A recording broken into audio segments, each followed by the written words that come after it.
কাঞ্চনমালা আর কাঙ্কনমালা।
অনেক দিন আগের কথা।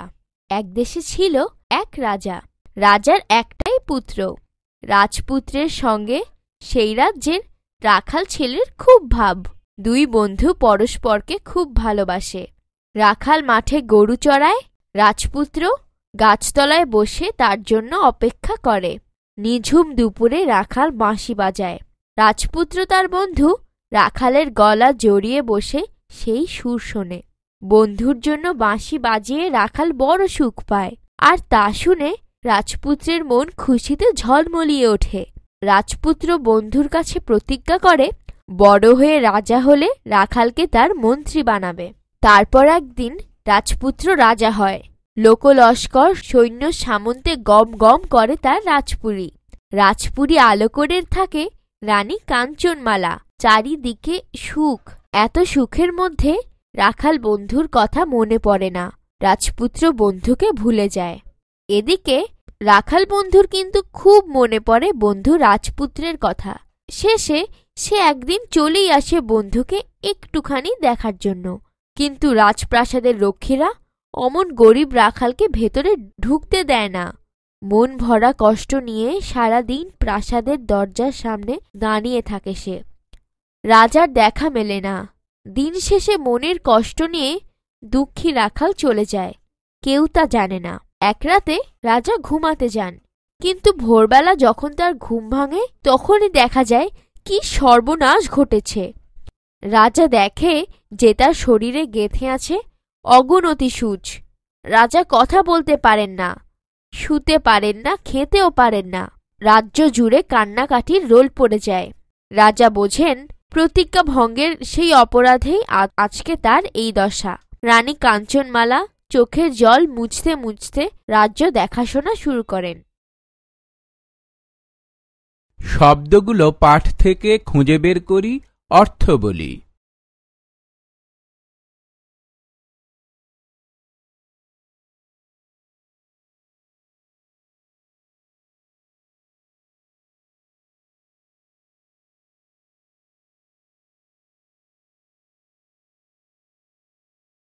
যুক্ত বর্ণগুলো দেখি, যুক্ত বর্ণ দিয়ে গঠিত শব্দগুলো পড়ি ও লিখি।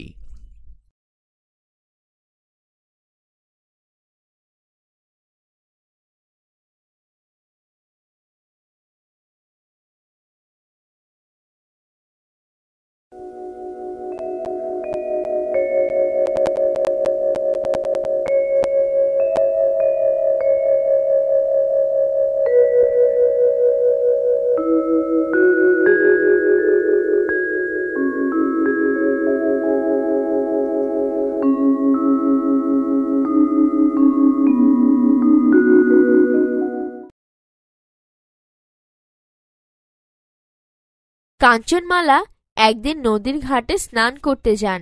কোথা থেকে জানি একটা মেয়ে এলো, এসে তাকে বলে, রানীর যদি দাসীর দরকার হয় তো সে দাসী হবে। রাজার শরীর থেকে সূচ খোলার জন্য একজনের দরকার ছিল রানী কাঞ্চনমালার। মেয়েটাকে সেই কাজের জন্য নিয়ে নেন রানী। নদীর ঘাটে গেছেন রানী, সঙ্গে তার কি করে থাকে টাকা কড়ি। তখন হাতের সোনার কাঁকন দিয়েই রানীকে কিনতে হয় ওই দাসী, তাই তার নাম কাঁকনমালা। গায়ের গয়নাগুলো কাঁকনমালার কাছে রেখে নদীতে ডুব দিতে যান রানী। চোখের পলকে কাঁকনমালা রানীর সব গয়না আর শাড়িটা পরে নেয়। রানী ডুব দিয়ে উঠে দেখেন দাসী হয়ে গেছে রানী, আর রানী কাঞ্চনমালা হয়ে গেছেন দাসী। নকল রানী কাঁকনমালার ভয়ে কাঁপতে থাকে কাঞ্চনমালা, কাঁপতে থাকে রাজপুরীর সকলে। সকলে ভাবতে থাকে তাদের রানী তো আগে এমন ছিল না। সূচবেঁধা রাজা জানতেই পারেন না তার রাজ্যে আরেক কি ঘোর ঝামেলা এসে গেছে। দুঃখিনী কাঞ্চনমালা রাজবাড়ির সকল কাজকর্ম করেন, চোখের জল ফেলেন। হাতে কাঞ্চনমালার একটুও ফুরসত থাকে না।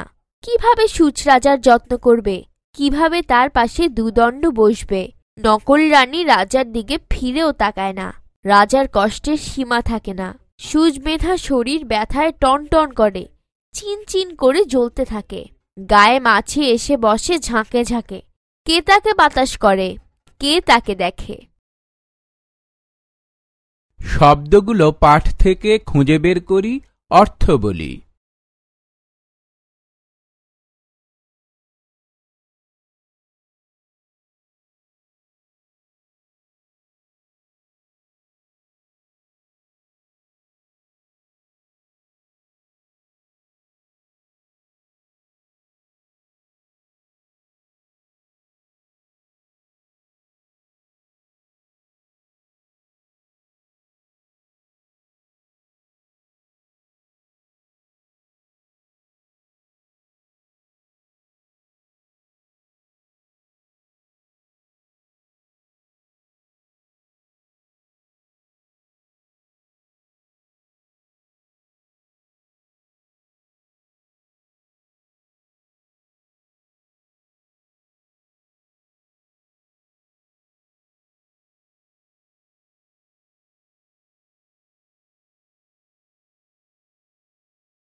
যুক্ত বর্ণগুলো দেখি, যুক্ত বর্ণ দিয়ে গঠিত শব্দগুলো পড়ি ও লিখি।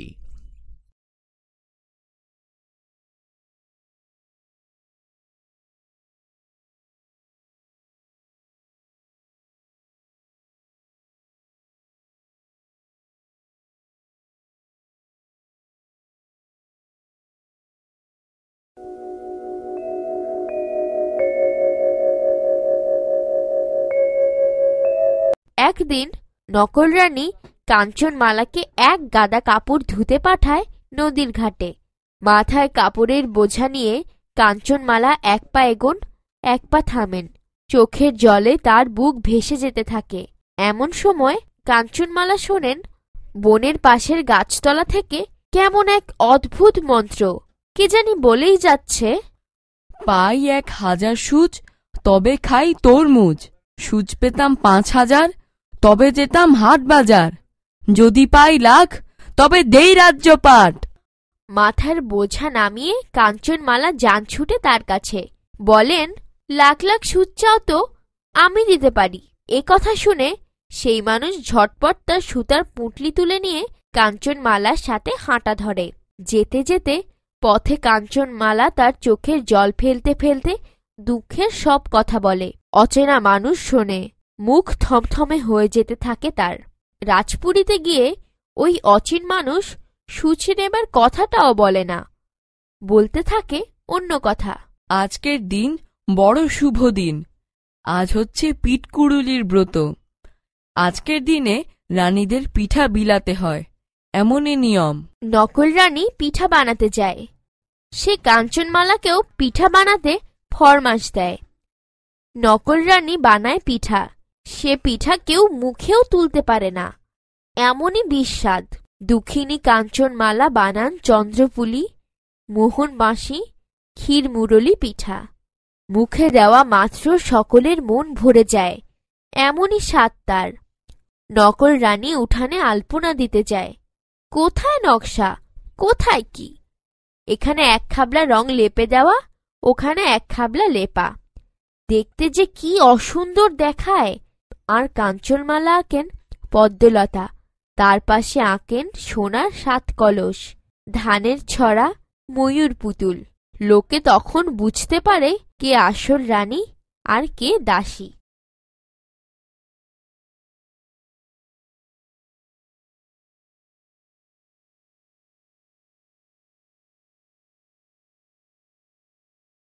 শব্দগুলো পাঠ থেকে খুঁজে বের করি, অর্থ বলি।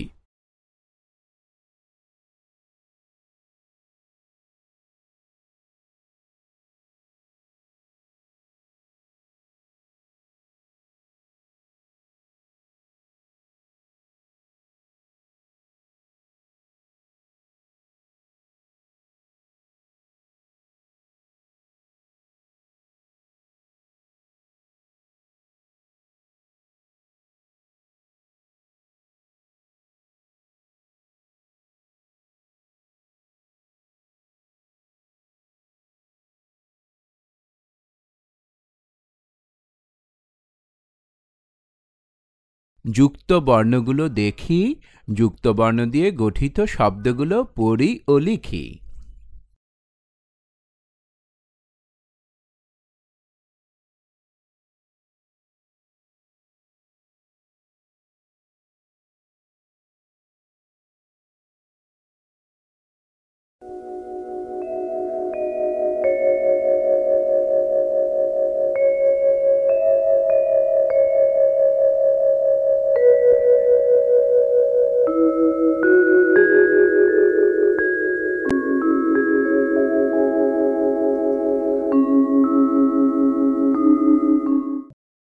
তখন সেই অচেনা মানুষটা কাঁকন মালাকে ডাক দেয়, বলে, হাতের কাকনে কেনা দাসী, জলদি সত্যি কথা বল। কাঁকন মালার সে কি রাগ! সে গর্জে উঠে জল্লাদকে হুকুম দেয় অচেনা মানুষ আর কাঞ্চনমালার গরদান নিতে। জল্লাদ ওদের ধরতে আসার আগেই অচেনা মানুষ তার সুতার পুঁটলিকে হুকুম দেয়। এক গোছা সুতা নিয়ে জল্লাদকে আষ্টে পৃষ্ঠে বেঁধে ফেলে। নকল রানী আবার গর্জে ওঠার আগেই অচিন মানুষ নতুন মন্ত্র পড়া ধরে। সুতন সুতন সুরলি কোন দেশে ঘর, সূচ রাজার সূচ গিয়ে আপনি পর। সঙ্গে সঙ্গে লাখ লাখ সুতা রাজার গায়ের লাখ লাখ সূচে ঢুকে যায়। আবার মন্ত্র পড়ে অচিন মানুষ। সব সূচ রাজার শরীর থেকে বেরিয়ে এসে নকল রানীর চোখে মুখে বিঁধে যায়। জ্বালা যন্ত্রণায় ছটফট করে। নকল রানী শেষে মারা যায়। কাঞ্চনমালার দুঃখের দিন শেষ হয়। এদিকে রাজা বহু বছর পরে চোখ মেলেন। সামনে কে যেন দাঁড়িয়ে। কে? সেই রাখাল বন্ধু। রাজা দুহাতে জড়িয়ে ধরেন তাকে। রাজা ক্ষমা চান তার বন্ধুর কাছে। কথা দিয়ে কথা রাখেননি। রাজা বলেন, আজ থেকে তুমি আমার মন্ত্রী, এই রইল রাজ্য আমার, শুধু তুমি আমার পাশে থেকো, সারা জীবনের জন্য থেকো। রাখাল বন্ধু কি তখন না থেকে পারে? রাজা তার বন্ধুকে নতুন সোনার বাঁশি গড়িয়ে দেন। রাখাল সারা দিন মন্ত্রীর কাজ করে, প্রজাদের দুঃখ সরিয়ে তাদের মুখে হাসি আনে। সারাদিনের কাজ শেষে রাজা বন্ধুকে নিয়ে যান। পুরনো দিনের মতো রাখাল বন্ধু তখন বাঁশি বাজায়, আর রাজা সেই সুর শোনেন। সুখে রাজার মন ভরে ওঠে। শব্দগুলো পাঠ থেকে খুঁজে বের করি, অর্থ বলি।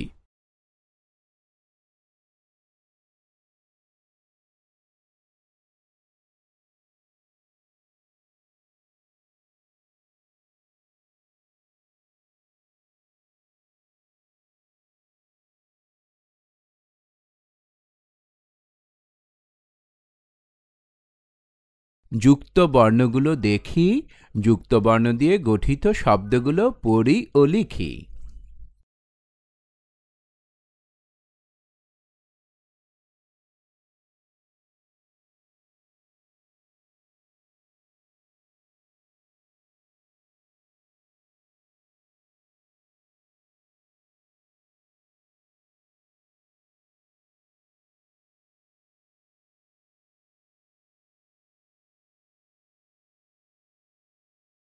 শব্দগুলো পাঠ থেকে খুঁজে বের করি, অর্থ বলি।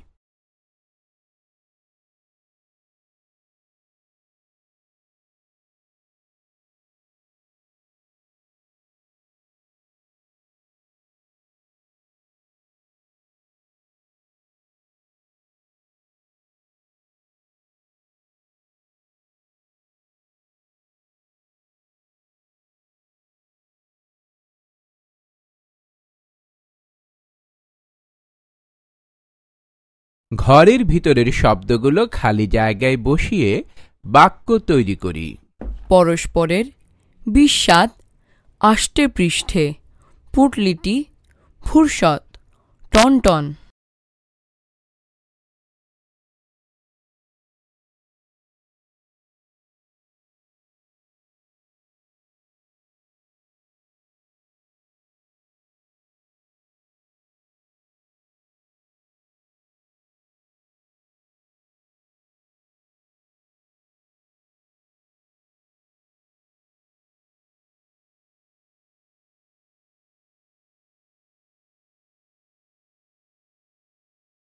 প্রশ্নগুলোর উত্তর বলি ও লিখি। ক। রাজপুত্র কোথায় বসে রাখাল বন্ধুর বাঁশি শুনত? খ। রাজপুত্র রাখাল বন্ধুর কথা ভুলে যায় কেন? গ। রাজা কেন মনে করলেন প্রতিজ্ঞা ভঙ্গের কারণেই তাঁর এ দশা? ঘ। তোমার মা বাড়িতে কি ধরনের পিঠা বানায়, লেখো। ঙ। অচেনা লোকটি রাজার প্রাণ রক্ষা করার জন্য এগিয়ে না এলে কি হতো?